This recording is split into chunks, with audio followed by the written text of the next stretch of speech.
What's going on, players? Your boy Marco Matic. Welcome back to the Marco Matic Show. It's been a long day. I had some Mexican and I'm full. Mexican food is amazing. Shout out to Tres Hermanos Nunez. I had to say that slow. Good Mexican restaurant. Great. So, my man Tom from Tom's Guide. If you don't know who Tom's Guide is, go to tomsguide.com. He reviews mostly all tech things. Of course, you always get the annoying notifications that pop up on the screen of his websites. So here's the thing. He did a review for the iPhone 12 Pro Max. Said that the iPhone 12 Pro Max is the highest rated phone they have ever tested. Highest ever. And I'm going to tell you why. So for the most part here, I would say, far as his verdict, I'm gonna see if I can agree with him on this. He said the pros and cons. So the pros was it's the best in glass cameras, excellent battery life, immersive 6.7-inch display, superior performance, and convenient MagSafe charging. So the convenient MagSafe charging is a little bit odd because some people don't like it, some people do. Apparently Tom likes it. The cons are the charger is sold separately. That was a gimme. A bit heavy and bulky. That was also a gimme. And then no 120 hertz display. Which honestly,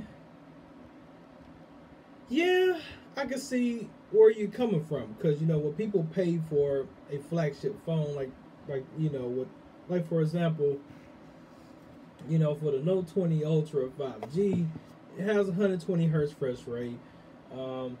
Most all Android phones, you know, in 2020 have a 120 hertz refresh rate, or 90 if you're a Pixel fan.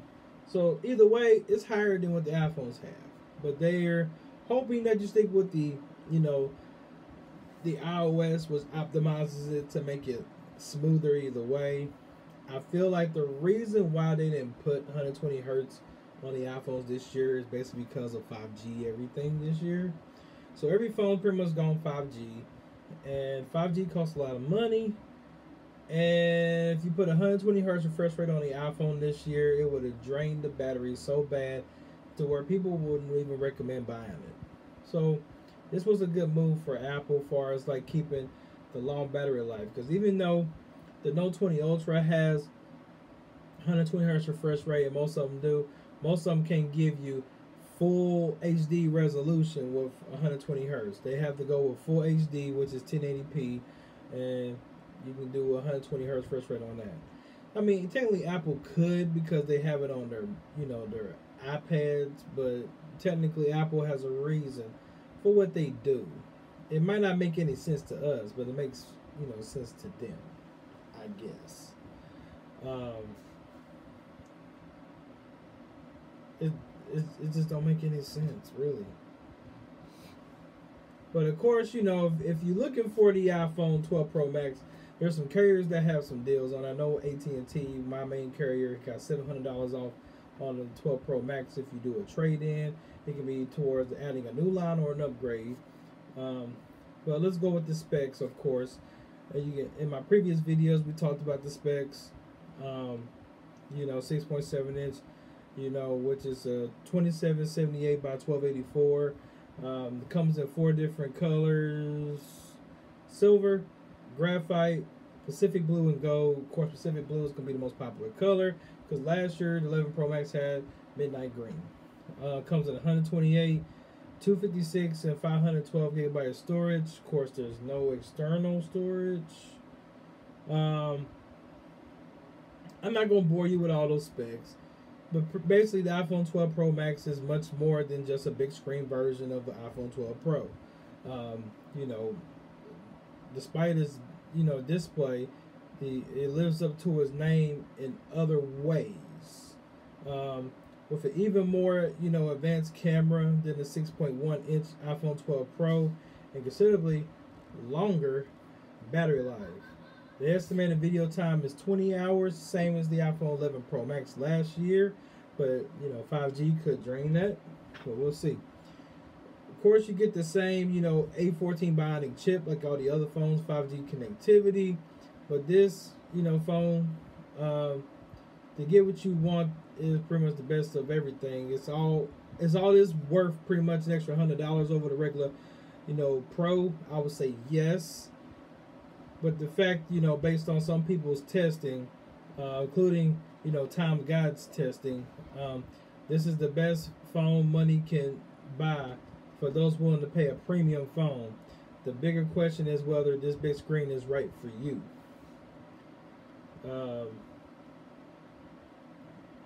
Which it comes out on the 13th, which is 3 more days this phone will drop. I'm gonna be mad upset if all my friends have the 12 Pro Max before I do. Well, I better love myself. Kinda. Anyways, back to the 12 Pro Max. Like I said, it generally costs $100 more. Note that the 12 Pro Max does not come with a charger, just like none of the iPhone 12 models come with a wall adapter charger in the box. It comes with a USB-C to Lightning, and that's pretty much it. Just that phone and the cable. The boxes are like small compared to the other iPhone boxes. And then of course if you want to, you can pay a fast 20-watt charger is $20. They've been talking about the Anchor brand. They make a 20-watt charger for it, so you can. And then also the Apple's MagSafe charge costs about $39. So right there, you're spending $60 on extra accessories. Apple think they got everything planned. It's for the environment. Well, the environment don't come with a price tag, now do it. So far as the design, of course, it's a beast of a phone, compared to the regular iPhone 12 Pro. The difference between, the phones is pretty much you can comfortably use with one hand, and the other one you can't. I got big hands, so look at this phone. This is the iPhone XS Max, same size as the iPhone 11 Pro Max, sorry. They're both 6.5 inches. So, if I can hold it comfortably, 6.7 is not going to mean anything to me. This is how big my hands are. Yeah, right. So, that's pretty much it. You will get, a bigger display. You will get a bigger keyboard for typing and a mini movie theater in your pocket, because they advertise you can pretty much do a movie on these phones, which, great marketing move, because it's 2020, people at home, might as well make a movie. Make a good movie, by the way. Not them dirty movies. Don't do that now. Don't do that. Get the image out of my head. But the 12 Pro Max looks more premium than 11 Pro Max. And that's because of the new phone's sleeker looking flat edges. This phone is flat. Flat. Flat like Aunt Jemima's butt. It's flat. But the polish, gold stainless steel, for the gold. They got stainless steel on the Pros on the side, and that's really cool. It's the smartphone equivalent of jewelry. However, the finish picks up fingerprints in a hurry. So, you definitely going to want to slap a case on the Pro Max. And then get a thin one, because it might even make it bulkier if you put a big case on it. A lot of people are like, I'm going to put an OtterBox on it. Well, the OtterBox makes your phone look like an otter. Okay? If you want your phone to look like an animal with no eyes, get an OtterBox. There's no guarantee it's going to protect it any better than a thin case with shock absorbers. Shock absorption. I can't talk today. Besides the gold, the other color options include, of course, the ho-hum silver, the graphite, and as well as the head-turning Pacific blue. I really like on the regular Pro. Of course, the notch still remains pretty large, but the true depth camera still comes very handy for Face ID, which works really well on the iPhone. It's been working well since 2017. So 3 years Face ID. Back in the old iPhone 10 commercials, all they used to advertise is Face ID. I can remember the commercials like it was yesterday. Somebody just going different places. Blagoon. Enough. I'm glad they don't do that no more. That was kind of corny. I just wish Apple, found a way to integrate, Touch ID in the display or the power button like they did for the new iPad Air. You know what, Tom? You're right.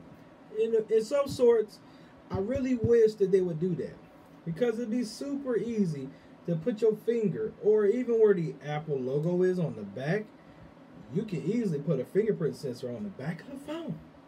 But now they got a lot of stuff going on in the back. It's magnetic, and they got these little cheap batteries and so forth. So yeah, where the power button is on the side, kind of like I think what the Galaxy S10e did, they put the fingerprint sensor on the side of the phone where the power button is. In that case, you can add a little more texture to the power button and so forth. If you really want to unlock your phone, you can just hold the phone like this. Just hold the power button. Boom. Unlock, baby. Boom. Apple, come on. Like, really, look. Boom.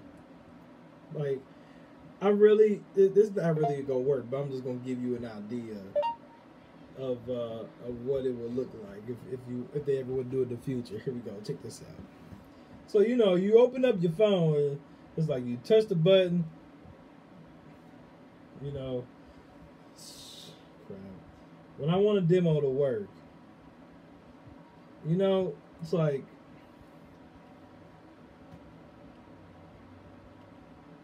boom, swipe up, and you're there. Like, you can really put a fingerprint sensor there. Like, it ain't gonna hurt none. Or do like the old iPhones and put it at the top. You can, use this as a whole flat thing, or put the SIM tray, like right here.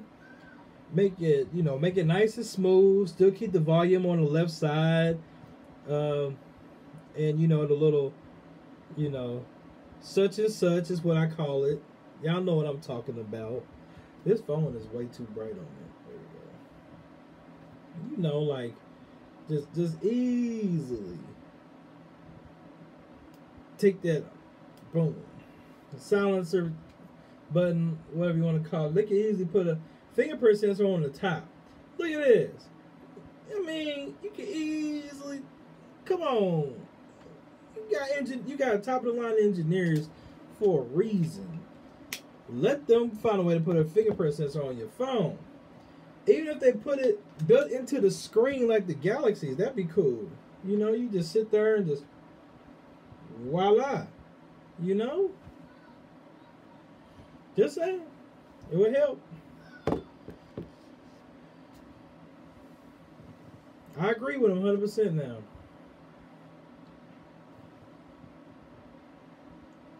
As far as the display, it says that the iPhone's OLED panel is smaller but brighter than the 6.9 inch. Smaller but brighter than the 6.9 inch Galaxy Note 20 Ultra. So, yeah, of course it's a tad bit smaller. Yeah, it's that bad boy right there. It's not a really bad phone, to be honest. Just like Apple better. It's okay. It's okay. Oh. You didn't hear that. The iPhone 12 Pro Max also happens to offer the most color accurate displays they've ever tested. So generally the panel registered a 0.07 on the Delta E test, where 0 is perfect. The Note 20 Ultra notched at 0.24. So it literally has a more accurate display than the Note. It's not that far behind.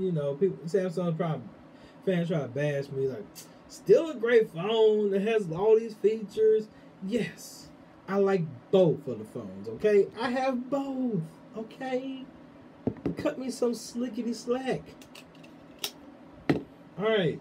Of course, I said the only thing missing from the 12 Pro Max is the 120 hertz, rate, which would have made, for smoother scrolling and even better gameplay, like it does on the latest Samsung flagships.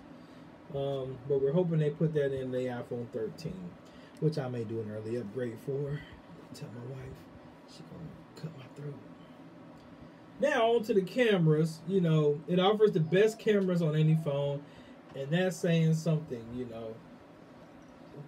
know how good the Galaxy Note 20 Ultra and the Pixel 5 probably are. And the Pro Max has a larger main sensor than the 12 Pro, which is designed to deliver 87% improvement in low lighting conditions. So it kind of works out. Also, it has a 2.5 optical zoom from the 12 Pro Max's 12 megapixel photo lens, which is behind the Note 20 Ultra's 5x zoom, but it's better than the 2 times on the 12 Pro, as they would say. You look at the Note 20, the S20 Ultra, that 100 times zoom was nuts. No one can take a picture with that. I'm sorry, Samsung. It's just like, why? But 50 times zoom, you got it right with the Note. Good job. Way to step it up 4 or 5 months. Like, we gotta do better. And Samsung delivered. But it's a great camera. You can't really complain about, the 12 Pro Max's camera. Of course, you're going to have the best camera. The 11 Pro Max had the best camera on any phone last year. So they're just going to keep improving. So photos just look downright amazing. We're not going to even get into that. And then, it's the best video. Now, performance. It does have 6 gigs of RAM. And it has no equal. When playing, like some games and stuff, I would say the gameplay probably remained fluid and smooth on as a console. 12 Pro Max also outperformed the Galaxy Note 20 Ultra on the 3D Mark Wildlife Graphics benchmark. Apple's handset notched 41 frames per second compared to just 24 on the Galaxy. As expected, the iPhone 12 Pro Max also blew away Android competition on Geekbench. Apple's phone hit about 4,111 on a multi-core and 1,603 on a single core, compared to the Galaxy Note 20 Ultra that has just 3,294 and 985. It took the iPhone 12 Pro Max just 28 seconds to transcode a 4K video to 1080p, compared to 1 minute and 16 seconds for the Note 20 Ultra. Of course, we're not going to get into 5G. I live in West Virginia, man. West Virginia is going to probably be the last people to get 5G. It's almost like all the other states is like, oh, man, we forgot about y'all. Let's help y'all out. I'm like, every other state got 5G. West Virginia is like, we rocking for LTE, baby. You proud of that? Like, come on. Anyways, if you in the 5G area, it's kind of spotty right now. So either way, if you don't have 5G, you can still wait until it's actually worth it. A lot of people waited on 4G, and they were still stuck on 3G for the longest. So it's kind of like the same transition, I would say probably next, around the summertime next year, every place should have, 5G, and then, there go the data plans going right up, no doubt. We ain't gonna talk about the Chargers, no time, no comparison. But here's the verdict that he said. I'm gonna see if I agree with it. I have agreed with everything he has said so far, which is pretty scary because I like to disagree with people. So at the end, the 12 Pro Max lives up to its name in a few key ways. You get a much bigger display, agree, and than a regular 12 Pro, much longer battery life. Personally, I don't think he found that the Max larger camera sensor produced much better looking images than what you get for the other 12 models. But it's nice that you get a more powerful zoom. It really comes down to whether you want a more compact phone or you really like the big screens. Now, I really like the big screens. Now, my wife, on the other hand, probably like a more compact phone. I fall into, the latter camp, but you won't go wrong with either iPhone 12 this year, whether you go with the regular Pro or the Max. As for the Android competition, the 12 Pro Max has put them all on notice with generally better camera and faster performance. That's probably why they're rushing out, trying to rush out to, release the Galaxy S21. Guess that's what they may call it, or go back to, or make an S11. I don't know what they're gonna call it. It's a good question.